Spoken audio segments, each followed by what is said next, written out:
सर्वमंगलमय महाप्रभु ठाकुरे बाबा धवलेश्वराय नमो नमः।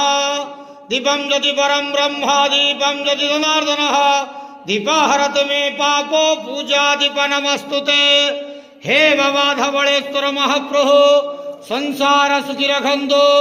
आज शुभ शनिवार समस्त श्रद्धालु भक्त मानक आशीर्वाद करंतु। समस्त श्रद्धालु भक्त मानकर मनस्कामना पूर्ण करंतु। कर्म क्षेत्र उन्नति करंतु। ग्रहरिष्टमान खंडन करंतु। जगतर मंगल करंतु। विश्वर कल्याण करंतु। आपणकर नाम प्रकाश करंतु। सबकर डाक श्रवण करंतु।